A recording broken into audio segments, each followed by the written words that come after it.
सरगुजा का नर्मदापुर विकास खंड, ग्राम पंचायत कोट, आश्रित गांव बाघ, ढोढ़ा और गट्टी कोना पहाड़ी कोरवा बस्तियां हैं ये, और विकास की मुख्य धारा से कोसों दूर है।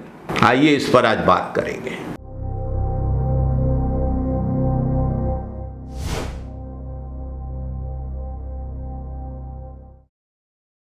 नमस्कार साथियों, घने जंगलों और पहाड़ों के बीच बसी ये आदिवासी बस्तियां सड़क सुविधा के अभाव में पहुंच विहीन हैं। गांव वालों को राशन लेने के लिए 16 किलोमीटर पैदल चलना पड़ता है।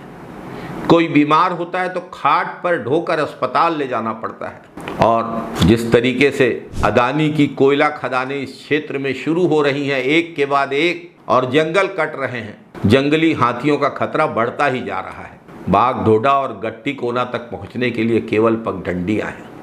सूखे मौसम में तो किसी तरह से मोटरसाइकिलें चल जाती हैं, लेकिन बारिश में तो ये गांव पूरी तरह से कट जाते हैं। गांव वालों को राशन के लिए 7-8 किलोमीटर दूर पंचायत मुख्यालय तक पैदल जाना पड़ता है। कुल सफर 16 किलोमीटर हो जाता है।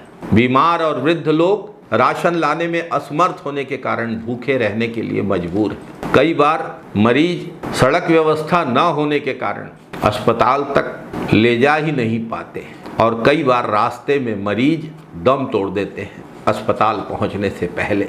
नदी पर पुल भी नहीं है। मूसाखोल गांव भी बारिश में टापू बन जाता है। हाल ही में एक 45 वर्षीय व्यक्ति नदी में बह गया, जिसकी लाश तीसरे दिन मिली। ये घटनाएं इस क्षेत्र की बदहाल व्यवस्था का क्रूर चेहरा दर्शाती है। इन बस्तियों में रहने वाले लोग जंगली हाथियों का खतरा निरंतर झेलने के लिए मजबूर हैं। जान खतरे में डाल कर रह रहे हैं ये लोग वहाँ। प्रधानमंत्री आवास योजना के अंतर्गत कई परिवारों को पक्के मकान मिले हैं, लेकिन सुरक्षा का अभाव है। रात को अनहोनी के डर से अपने पक्के घरों की छत पर भी गांव वाले तिरपाल डालकर सोने के लिए मजबूर हैं। स्ट्रीट लाइट या हाई मास्ट लाइट की कमी है।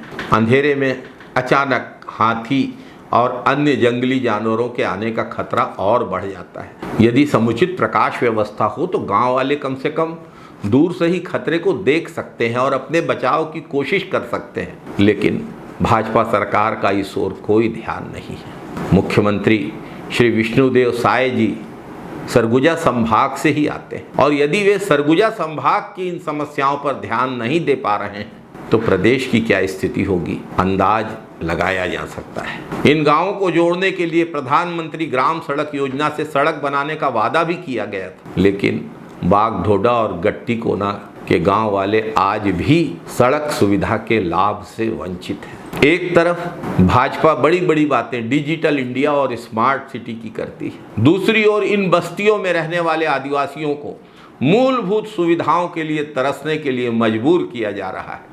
भाजपा सरकार को तत्काल इन गांवों तक सड़क निर्माण, street light, high mast light की व्यवस्था, स्वास्थ्य सुविधाओं के विस्तार और नदी पर पुल निर्माण जैसे कदम सर्वोच्च प्राथमिकता उठाने चाहिए। महात्मा गांधी ने कहा था, जब कोई फैसला लेना हो तो अपने जीवन में आपने जो सबसे गरीब, सबसे कमजोर, सबसे बेसहारा आदमी देखा हो उसके बारे में सोचना।